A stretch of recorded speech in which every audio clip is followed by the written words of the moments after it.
नमस्कार, आप देख रहे हैं एडू वार्ता।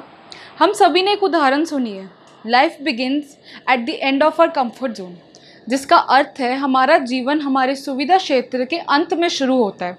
और इस जीवन में कुछ अच्छे दिन होते हैं जो आपको खुशी देते हैं, बुरे दिन आपको अनुभव देते हैं, सबसे बुरे दिन आपको सबक देते हैं और सबसे अच्छे दिन स्मृति यानी कि मेमोरीज देते हैं। तो आज हम इस हफ्ते के दिनों पर बात करेंगे जो हमारे साथ जुड़ चुके हैं और उन्हें हर साल याद किया जाता है। यानी कि इस हफ्ते में जो भी नेशनल या इंटरनेशनल डेज ऑब्जर्व किए जाते हैं उनके बारे में हम अच्छे से जानेंगे। पहले हम बात करेंगे इस हफ्ते की 18 तारीख की, जिस दिन वर्ल्ड एड्स वैक्सीन डे होता है और इंटरनेशनल म्यूज़ियम डे भी। हम आज आपको बताएंगे वर्ल्ड एड्स वैक्सीन डे और इंटरनेशनल म्यूज़ियम डे की इम्पोर्टेंस और ऐतिहासिक महत्ता के बारे में। World AIDS Vaccine Day. पहले हम जानते हैं कि एड्स का क्या मतलब है। एड्स अर्थात एक्वायर्ड इम्यूनो डेफिशिएंसी सिंड्रोम, जिसमें एक्वायर्ड का अर्थ है ये स्थिति अधिग्रहित यानी कि किसी से एक्वायर की जाती है और व्यक्ति वायरस से संक्रमित हो जाता है। इम्यूनो का अर्थ है वायरस HIV व्यक्ति के इम्यून सिस्टम को प्रभावित करता है। डेफिशिएंसी यानी कि कमी, व्यक्ति का इम्यून सिस्टम कमज़ोर हो जाता है यानी कि रोगों से लड़ने की शक्ति कम हो जाती है।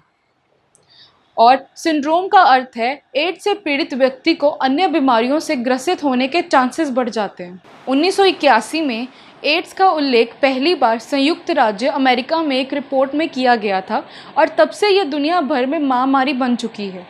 ये दिन कई volunteers, community members, health professionals तथा साइंटिस्ट के लिए जाना जाता है जो रोकथाम के लिए एक सुरक्षित और प्रभावी HIV वैक्सीन खोजने के लिए काम कर रहे हैं और शोध कर रहे हैं।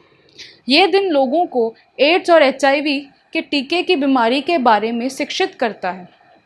जैसे कि हम जानते हैं, ह्यूमन इम्यूनो डेफिशिएंसी वायरस या HIV शरीर में इम्यून सिस्टम के सेल्स को इन्फेक्ट करता है, जिससे जानलेवा स्थिति हो जाती है। WHO के अनुसार 37.9 मिलियन लोग 2018 के अंत तक HIV के साथ जी रहे थे। इसलिए लोगों को एड्स की एहतियाती उपायों के बारे में शिक्षित करना और गलतफहमी दूर करना महत्वपूर्ण है। वर्ल्ड एड्स वैक्सीन डे का पालन the national institute of allergy and infectious disease करता है।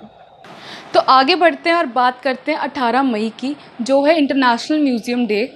18 मई को म्यूज़ियम्स के बारे में लोगों के बीच जागरूकता बढ़ाने और सांस्कृतिक आदान प्रदान और लोगों के बीच आपसी समझ, सहयोग और शांति के विकास के एक महत्वपूर्ण साधन के रूप में मनाया जाता है। International council of museum platinum इस दिन एक कार्यक्रम का आयोजन करता है। कई संगठन इस दिन म्यूज़ियम का दौरा करने के लिए मुफ्त यात्रा का आयोजन करते हैं। ये म्यूज़ियम खेती, फैशन, अंतरिक्ष और एस्ट्रोनॉमी, पुरातत्व, कला और संस्कृति, इतिहास आदि से संबंधित हो सकते हैं। कई देशों में लोग अपने रिश्तेदारों, दोस्तों और परिवारों के साथ इन संग्रहालयों में जाते हैं। अब हम बात करेंगे नेशनल एंटी टेररिज्म डे की, जो 21 मई को मनाया जाता है। आतंकवादी निरोधी दिवस 21 मई को मनाया जाता है ताकि आतंकवादियों के कारण होने वाली हिंसा के बारे में जागरूकता बढ़ाई जाए। इस दिन पूर्व भारतीय PM राजीव गांधी की एक आतंकवादी हमले में हत्या कर दी गई थी। चरण सिंह के बाद राजीव गांधी भारत के प्रधानमंत्री बने और सबसे कम उम्र के हैं जिन्होंने ये पद प्राप्त किया। वह एक रैली में भाग लेने के लिए तमिलनाडु के एक स्थान श्री पेरम्बदूर गए।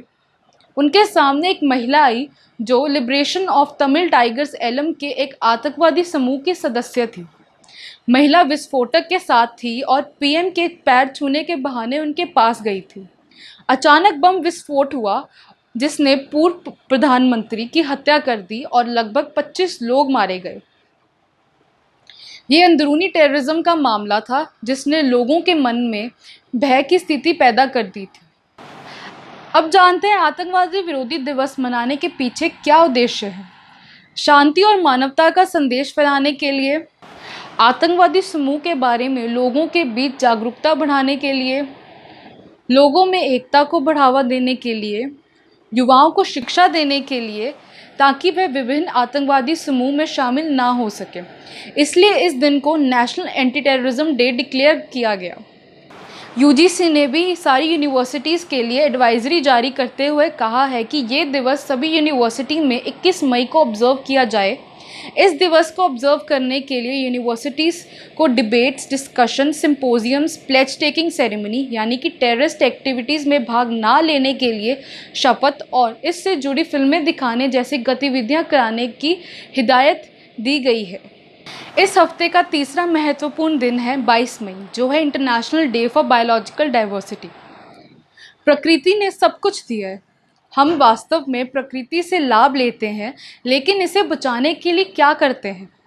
IPBES यानी कि inter governmental science policy platform on biodiversity and ecosystem science की मासिक रिपोर्ट कहती है कि खुद को बचाने के लिए प्रकृति का संरक्षण करना आवश्यक है।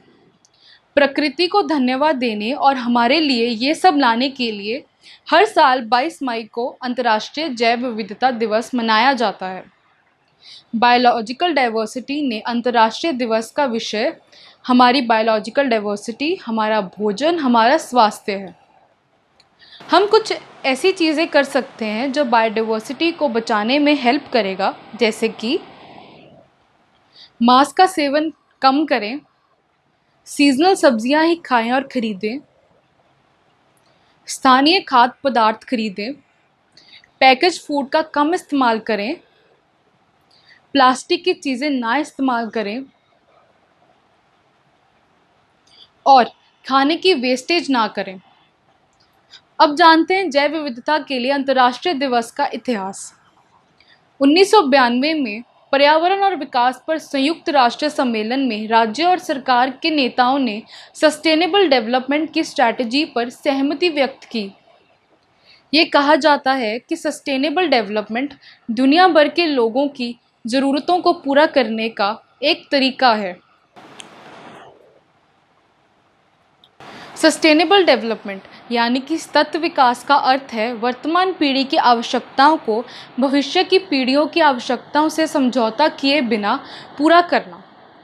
तो हम इस सस्टेनेबल डेवलपमेंट में किस तरह से योगदान कर रहे हैं, इस पर सोचें, इसलिए ये दिन मनाया जाता है। इसी तरह की और जानकारियों के साथ मैं अगले हफ्ते फिर आपसे जुड़ूंगी। मेरा नाम है रिद्धि भंडारी और आप देख रहे हैं एडू वार्ता। अगर आपको वीडियो पसंद आया हो तो लाइक करें, शेयर करें, अपने सुझाव और विचार हमें कमेंट कर बता सकते हैं। अगर आपने हमारा चैनल सब्सक्राइब नहीं किया है तो लाल बटन दबाकर सब्सक्राइब ज़रूर करें और अपडेट्स पाने के लिए बगल में दी गई घंटी भी दबा दें। धन्यवाद।